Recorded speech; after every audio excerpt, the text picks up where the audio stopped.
Otherwise, we will now have to have your child tested, and then after the testing comes out, that's the only time we can record and give your child a proper grade level. Are you with me so far? So, parents, very important. Let's now move on. The most important part of this definition for us is this. And you need to remember this as parents. Whatever education you ultimately decide, the most important question in education today is not what school. How will I teach them? How much does it cost? What is the most convenient? What is the one closest to us? Those are good questions, but that is not the most important question. The most important question in education today is why? Why are you doing what you are doing for your child?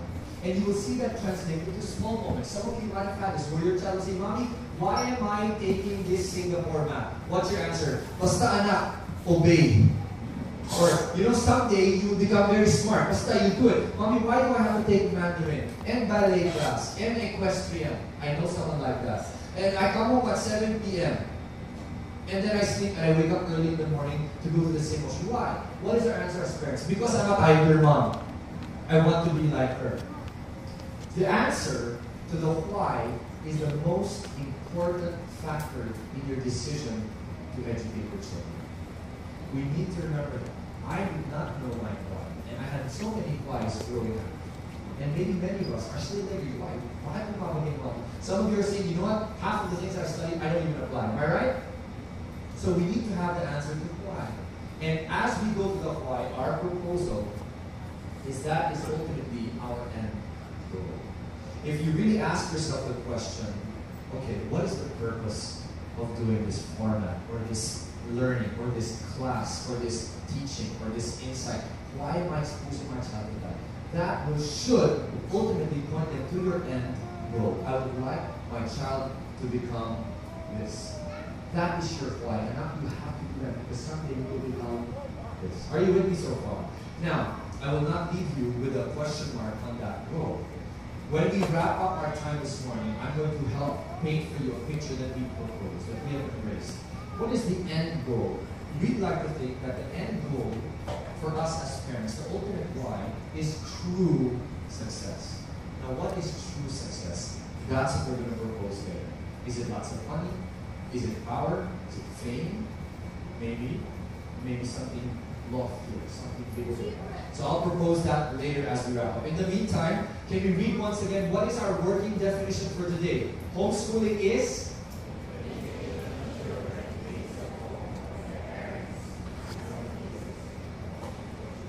Helping them achieve true success. Okay, let's help differentiate it a little bit more. And you can use your workbooks to take some notes here if you want.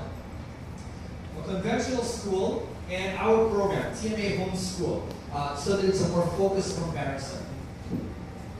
We like to use the word conventional school, and we do not like to use the word regular school or traditional school. Why don't we like to use that word? When we say regular school, and we propose it to the Department of Education, they had a good laugh and they said, oh, no.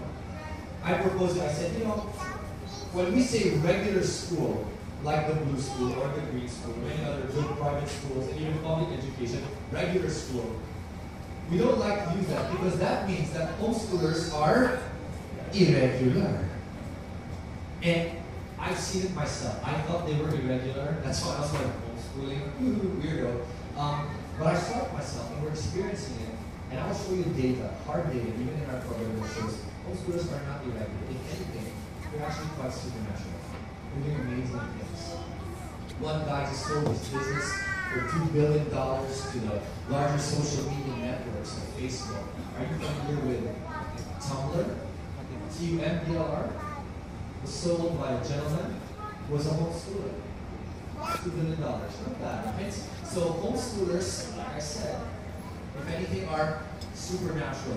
If you're following the political scene, there's a guy who's been seeking asylum because he created WikiLeaks. Julian Assange. He was homeschooled. A little bit crazy, but look at what he's able to do. So homeschoolers are not irregular, if ever, and many other stories I'll share with you as we go through our time together. But what is my point? We don't like to use the word regular. We use conventional. We don't like to use the word traditional. Why?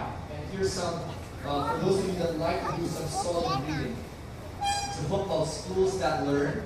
It's by a guy named Peter Senge. And Peter Senge, his mentor at MIT, he's a professor at MIT in the US. His professor created the personal computer.